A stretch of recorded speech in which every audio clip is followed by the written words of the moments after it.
Fala família, Biquinho no Coach, estou aqui de surpresa no nosso God Says. Eu vim trazer uma mensagem para o seu coração. Eu apanhei muito, foi uma semana muito intensa e Jesus me pegou com força ontem, através desse texto, através dessa meditação, e Ele falou muitas coisas comigo. Eu quero compartilhar isso com você. Eu sempre falo aqui no Biquinho, que tudo que a gente traz, a mensagem da semana, quando a gente fala de batalha espiritual, é porque a gente realmente está vivendo batalha espiritual. Quando a gente fala de ministério de reconciliação, é porque realmente a gente está vendo pessoas se prostrando aos pés do Salvador. Então tudo que nós anunciamos aqui a você é a verdade do que estamos vivendo, ou do contrário, seria hipocrisia. E eu quero compartilhar algo com você sobre o que eu vivi ontem, o chamado de Deus. Se eu desse um tema para esse God Says, seria: você vive chamado ou você está se intrometendo onde não foi chamado? Você é vocacionado ou você está se intrometendo onde você não foi chamado? Nosso texto base hoje é 1 Reis 19:19. Na verdade são dois textos, tá? Esse é o primeiro e tem o final. 19:19 diz o seguinte: então Elias saiu de lá e encontrou Eliseu, filho de Safate. Ele estava arando com 12 parelhas de bois e estava conduzindo a 12ª parelha. Elias o alcançou e lançou sua capa sobre ele. Eliseu deixou os bois e correu atrás de Elias. Deixe-me dar um beijo de despedida em meu pai e minha mãe. E disse: então irei contigo. Respondeu Elias: vá e volte. Lembre-se do que lhe fiz. E Eliseu voltou, apanhou sua parelha de bois e os matou. Queimou o equipamento de arar para cozinhar a carne e deu ao povo. Eles comeram. Depois partiu com Elias, tornando-se seu auxiliar. Nossa caneca linda, maravilhosa, a Bíblia. Gente, Eliseu, quando ele está ali, Eliseu é um agricultor, tá? Nesse cenário, Eliseu é um agricultor. Ele está ali, um fazendeiro ou um pecuário, tá? Ele está ali trabalhando com os bois, arando a terra, Então, o profeta chega, o maior profeta do seu tempo chega, Elias, profeta muito respeitado em Israel. O ofício profético, ali no Antigo Testamento, a gente tem que entender isso. Deus vinha sobre pessoas específicas. Deus não estava disponível a todos, o Espírito Santo não estava disponível a todos. O Espírito Santo vinha em uma pessoa específica para direcionar o seu povo, seja ele um rei, ou seja ele um profeta, tá? O direcionamento de Deus era completamente específico. Deus vinha sobre pessoas específicas no Antigo Testamento, como a gente tem Abraão, Isaac, Jacó, José, Elias, Eliseu, Sansão.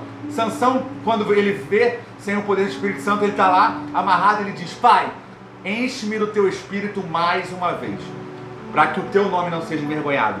E a palavra diz que Sansão matou muito mais filisteus em sua morte do que em vida. Então, aqui, uma pessoa que exerce o ofício profético, ela é reconhecida por toda a sua cidade no Antigo Testamento como uma pessoa cheia do Espírito Santo, uma pessoa que opera sinais e maravilhas. Então, quando aquele profeta lança a capa sobre Eliseu, ele diz: eu entendo, eu estou sendo chamado, eu estou sendo chamado por Deus. Deus me escolheu para me encher do Espírito Santo e viver o ministério profético. É isso que essa mensagem está dizendo. Ei, eu escolhi você, eu lancei minha capa sobre você. Primeiro ponto: o que Eliseu estava fazendo quando ele foi escolhido? Ele estava trabalhando. É muito importante, isso vai ser um tema aqui hoje na nossa mensagem. Eu espero que eu não me estenda. Eu não posso nem me estender, porque na verdade eu tenho só 15 minutos. Mas Eliseu estava trabalhando. Você precisa estar movimentando. Aí tem gente que fala: ai, mas Deus vai me chamar aqui do meu sofá e eu vou revolucionar o mundo do meu sofá. Eu entendo que a nova geração de influenciadores digitais e pessoas formadoras de opinião, como o Felipe Neto, por exemplo, que do seu sofá influencia uma geração, leve você a pensar isso. Mas a Bíblia, ela não leva ninguém a pensar isso. As pessoas que foram chamadas, e as duas que eu vou falar desse texto, estavam trabalhando. Então esteja trabalhando, esteja fazendo algo. Eu, por exemplo, já trabalhei com segurança, eu já trabalhei com um monte de coisa, até eu chegar onde Deus me chamou para estar. Eu conheço vários pastores que já passaram por agências de turismo, já passaram por empresa de caminhão, já passaram por vendedor de não sei o que lá, e hoje estão no ministério pastoral. Alguns são empresários e estão no ministério pastoral. Por quê? É o chamado. Entenda uma coisa, propósito é imutável e eterno. O porquê você existe, propósito é imutável e eterno. O seu propósito, ele já está com você desde o primeiro dia até o último. E ele é eterno, ele não se muda. Agora, o chamado de Deus, ele muda. Deus pode te chamar hoje para ser empresário. Daqui a 5 anos, ele pode te chamar para ser músico. Daqui a 5 anos, para ser pastor de igreja. E depois de 5 anos, para ser um missionário no campo implantando igrejas. Ele vai chamando, tá? Então, nesse momento, Eliseu é chamado. A sua missão. Um soldado recebe uma missão e depois que ele cumpre aquela missão, ele volta para o quartel para entender qual é a nova missão, qual é o novo objetivo. Então, a missão de Eliseu era, naquele momento, fazer o que ele fez no final desse texto. Ser auxiliar de Elias. E o que ele faz? Esse é o ponto-chave dessa mensagem hoje. Ele queima o instrumento que era sustento para ele. Ele queima e faz um churrascão para a galera. Ele dá para o povo. Ele faz um churrascão. Por quê? Era o sustento dele e era o instrumento dele. Aí eu quero sair do Antigo Testamento e eu quero ir para o Novo Testamento. Quando Jesus chama Pedro. Quando Jesus chama Pedro, ele está pescando e ele diz: jogue a rede do outro lado. E aí quando ele joga a rede do outro lado, ele tem a pesca maravilhosa. Nunca tinham pescado tantos peixes e talvez ninguém nunca tinha pescado tanto peixe. Então ali eles teriam sustento suficiente por muito tempo. Mas Jesus diz: ei, vocês pescaram peixe, mas eu estou chamando vocês para pescar homens. Esse é o meu chamado para vocês. Então é a diferença entre trabalho e a diferença entre chamado. Elan, o meu trabalho pode ser o meu chamado? Pode. Eu posso ter sido chamado para ser um agricultor? Pode. Eu posso ter sido chamado para ser um pescador? Pode. Eu posso ter sido chamado para ser empresário? Pode.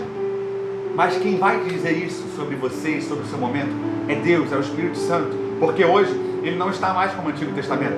Hoje ele está disponível a todos. Vamos lá. Tem que correr. Não negocie o seu chamado. Ah, Deus, deixa eu só terminar minha faculdade e depois eu vou te atender. Ah, Deus, deixa eu só casar e depois eu vou ver se o Senhor está me chamando. Ah, Deus, deixa eu só juntar um dinheiro aqui e depois eu vou ver o que o Senhor está chamando. Por quê? Quem é chamado por Deus tem que viver o sobrenatural. A gente olha ali os textos bíblicos e todos que foram chamados viveram de maneira sobrenatural. O sobrenatural de maneira natural. Quando você recebe um chamado divino, existe uma palavra que diz God's will, God's bill. Se Deus chamou, Ele paga. Então você não tem que se preocupar, Mateus 6, 33 e 34. Mas buscar em primeiro lugar o reino de Deus e a sua justiça, e todas as demais coisas vos serão acrescentadas. Basta a cada dia o seu próprio mal. Vocês não veem os passarinhos, vocês não veem os lírios dos campos, nem Salomão, em todo o resplendor de sua glória, se vestiu como tal. Por que vós se preocupam com essas coisas terrenas, homens de pequena fé? É o nosso mestre na montanha falando conosco. Ei, não se preocupe, se eu estou chamando, eu vou prover tudo. É diferente de você se meter onde Deus nos chamou, não chamou você, e você ficar tentando buscar o favor de homens. Deus não te chamou para um lugar, e você vai, porque você é teimoso, e você quer fazer a sua própria vontade, realizar os seus sonhos e o desejo do seu coração, e você vai. E aí quando chega lá, você começa a passar por dificuldades, e aí você fica buscando favor de homens. É diferente de quando você é chamado por Deus e fala: vai e pisa na água, e eu vou fazer você andar sobre a água. E não tem chão, mas pisa que eu coloco o chão, pisa que eu coloco o chão, pisa que eu coloco o chão. E eu tenho muitos testemunhos para compartilhar com você a respeito disso. Então viva intencionalmente uma vida através do seu chamado. Entenda o que você foi chamado para fazer e viva isso todos os dias. Para finalizar, a gente vai falar agora sobre o que Eliseu começou a fazer e o que Pedro começaram a fazer quando foram chamados. Eliseu largou tudo que ele tinha para ser auxiliar de Elias. Pedro largou a sua empresa para ser auxiliar de Jesus. Josué, ele caminhou ao lado de Moisés. É aquele que, enquanto Moisés estava no monte em Êxodo 17, intercedendo, ele estava lá embaixo guerreando. Era o homem de confiança, era aquele que conversava com Moisés, era aquele que tinha intimidade com Moisés, era aquele que tinha relacionamento com Moisés. Pedro, a mesma coisa, é aquele que estava lá quando Jesus esteve no monte com Elias. Ele viu tudo e disse: Jesus, vamos fazer uma tenda aqui. Eliseu, a mesma coisa. Não, fique aqui. Não, eu irei com você até ver você subir. Fique aqui, Eliseu. Não, eu irei com você. Fique aqui, Eliseu. Não, eu irei com você. E eu estarei caminhando lado a lado. Porque foi para isso que eu larguei tudo. Foi para isso que eu queimei aquele material. Foi para isso que eu sacrifiquei aqueles bois. E eu ofereci ao povo para estar do seu lado. E quando você for, eu peço porção dobrada de tudo que você fez. E foi exatamente isso que Eliseu viveu. Eliseu viveu o dobro de milagres que Elias viveu. Essa é a minha mensagem para você. Não adianta a gente querer mudar a nossa cidade se a gente não faz transformação na nossa igreja local. Não adianta a gente querer transformar a nossa igreja local se a gente não transforma a nossa família. Não tem como a gente transformar a nossa família se a gente não transforma o nosso próprio coração. Não tem como transformar o mundo e ir para as nações se você não entendeu o que é honrar um líder, um pastor. Porque esse princípio de honra, ele é inegociável na Bíblia. A Bíblia, ela tem algo muito peculiar com a honra. Então, honre a pessoa que hoje está na sua vida, honre o Elias que está na sua vida, honre o Moisés que está na sua vida, sirva essa pessoa, se entregue ao lado dessa pessoa, assim como essa pessoa está intercedendo, você lute lá contra os amalequitas. Eu falo isso porque o meu pastor está aqui para ser prova, o pastor Jones. Eu sirvo ele, eu falo: pastor, eu estou aqui porque você precisar, eu sou o seu braço forte, o dia que você não tiver força eu vou te sustentar, me sustenta em oração, mas eu vou estar lá no campo guerreando. E na semana que vem a gente vai anunciar uma novidade incrível aqui a respeito do pastor Jones. Ele vai estar caminhando com a gente num novo projeto. Mas por quê? Porque o pastor Jones confiaria no The Kingdom Coach? Porque ele vê os frutos de uma pessoa que honra, de uma pessoa que é fiel. Então você precisa entender qual é o seu chamado, e você precisa honrar a pessoa que está te conduzindo, a pessoa que é canal para isso. E eu quero terminar com um texto. João 21, do 3 ao 7. Depois que Jesus ressuscita, Simão Pedro disse aos outros: eu vou pescar. Os outros disseram: nós também vamos pescar com você. Então foram todos e subiram no barco, mas naquela noite não pescaram nada. De manhã, quando tudo começava a clarear, Jesus estava na praia, porém, eles não sabiam que era ele. Então Jesus perguntou: moços, vocês pescaram alguma coisa? Nada, responderam eles. Joguem a rede do lado direito do barco, que vocês acharão peixe. Disse Jesus. Eles jogaram a rede e logo depois já não conseguiam puxá-la para dentro do barco por causa da grande quantidade de peixes que havia nela. Exatamente, o mesmo milagre de antes. Eles viveram o mesmo milagre de antes. O que Jesus estava querendo ensinar, e por que isso está no Evangelho? Ei, será que você vai precisar voltar para o ponto de partida para você entender o chamado que eu tenho na sua vida? Será que você vai precisar voltar àquele lugar de quando eu te encontrei, aquela vida que eu te encontrei, para você entender hoje que você tem que viver meu chamado? Depois de 3 anos e meio, você viu o coxo levantar, você viu Lázaro morto ressuscitar depois de 4 dias, você andou sobre as águas, Pedro. Eu declarei palavras sobre você. Eu disse: sobre essa pedra edificarei minha igreja. Eu disse as promessas que eu tenho para você. Eu me revelei para você, Pedro. E você voltou exatamente para o mesmo lugar, para o ponto de partida. E por que eu comecei essa mensagem com o texto de Eliseu? Porque Eliseu, ele queimou a sua parelha. Ele sacrificou os seus bois. E eu quero contar uma história para você, para finalizar, de Cristóvão Colombo. Cristóvão Colombo, quando ele chegou para colonizar a América, ele disse: ei, vocês acham que aqui é o lugar? É aqui que está o futuro? E os soldados que estavam com ele disseram: sim, Senhor, aqui é o nosso futuro. Então ele disse: afundem todos os barcos, porque nós não temos mais para onde voltar. A nossa vida começa aqui e agora. E assim nasceu os Estados Unidos da América. Eu quero perguntar a você: qual é o barco que tem te levado de volta para o teu passado? Qual é o boi a qual você fica seguro? Qual é o boi que você diz: ei, se tudo der errado, eu tenho esse boi? Você conhece a história da vaquinha? Provavelmente eu vou estourar o tempo, vou subir para o YouTube. Você conhece a história da vaquinha? Um sábio e um aprendiz. Eles passaram por uma casa e tiveram muita sede. Uma casa muito pobre, uma casa muito humilde. E ali naquela casa, aquele casal com uma vaca muito bem cuidada, ofereceu água para eles e disse: ei, essa aqui é a mimosa, a nossa vaquinha, é dela que nós temos o leite. E é com ela que nós pegamos um copo de leite e então trocamos por 1 quilo de arroz. Nós pegamos o leite e trocamos por ervilha, trocamos por soja, trocamos por milho. E assim nós vivemos a nossa vida.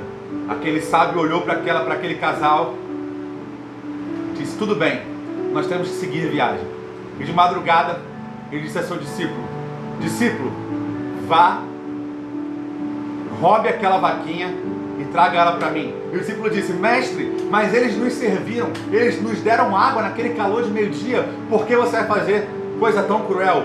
Ele disse: você não é meu discípulo, você não tem aprendido comigo, eu já não te ensinei tanto, então confie em mim. E ele confiou, e ele foi lá, roubou aquela vaquinha na madrugada, levou para o seu mestre. Seu mestre conduziu aquela vaquinha até o precipício, e no precipício ele empurrou aquela vaca. E o discípulo disse: mestre, como você consegue ser tão cruel? Eu não posso mais te seguir, eu não posso mais ser o seu discípulo. E aquele homem saiu. Passados 5 anos, ele não conseguiu, com aquela dor na consciência, ele voltou. Ele juntou muito dinheiro e ele volta com duas bolsas enormes de dinheiro e disse: ei, eu vou dar para aquela família para eles comprarem uma outra vaquinha. E ali, quando ele chega, aquela casa não existia mais. Agora era uma fazenda incrível. E ele disse: aquela família morreu de fome e alguém comprou a sua terra. E quando ele estava indo embora, o porteiro perguntou: o que você quer? E ele disse: eu estou procurando o senhor José e a Maria, que moravam aqui e eram dono de uma casinha pequena. E o porteiro disse: eles estão lá dentro. Ele falou: posso falar com eles? Sim, pode. E aí, de repente, aquele porteiro conduz aquele aprendiz para dentro da casa. E então a senhora Maria vem e diz: meu amigo, quanto tempo? Eu vou pegar uma jarra de suco para você. E chamou o empregado e disse para o empregado pegar uma jarra de suco. E ele senta com aquela bolsa de dinheiro e disse: mas dona Maria, o que está acontecendo? Ela disse: meu filho, você não sabe o que aconteceu aqui. Depois que vocês saíram, a nossa vaquinha foi roubada. Então, eu e o José tivemos que dar o nosso jeito. Pegamos as sementes que nós tínhamos aqui em casa e decidimos tentar plantá-la no nosso quintal. O nosso quintal era tão frutífero, aquilo que Deus já tinha nos dado como ferramenta. Pega essa chave, por favor. Aquilo que Deus tinha nos dado como ferramenta, que era o nosso solo, aquilo que nós já tínhamos. Não o que nós precisaríamos aprender, mas aquilo que nós já tínhamos. Nós começamos a plantar e o solo é o solo mais frutífero da região. Nós conseguimos ganhar bem, compramos a casa ao lado. E assim foi durante 5 anos. Hoje nós somos donos de metade da cidade. E aquele aprendiz aprendeu aquela lição, e é a lição que eu tenho para você. Não interessa qual ferramenta você tem hoje. O solo que ele está lançando a semente é frutífero, porque o seu coração carrega o Espírito Santo. Então faça com que essa semente germine. Pegue o que ele já te deu de ferramenta e cumpra o chamado que ele te deu. Talvez você olhe hoje e veja apenas uma casa sem nada, mas talvez esse solo seja o solo mais frutífero da região. E eu tenho certeza que existe um chamado muito especial de Deus para o seu coração. Então não negligencie, não negocie, queime todos os barcos, não tenha para onde voltar. Se Deus te mandou para uma direção, se Deus te mostrou um caminho, se Deus está te dizendo, vai, vá, e não olhe para trás. Queime todos os barcos, queime todos os bois, e vá, simplesmente vá, e viva uma vida chamada, e não uma vida empregada. Seja no seu trabalho, seja na sua igreja local, na sua família, viva o chamado de Deus para isso que você tem vivido hoje. Que Deus te abençoe.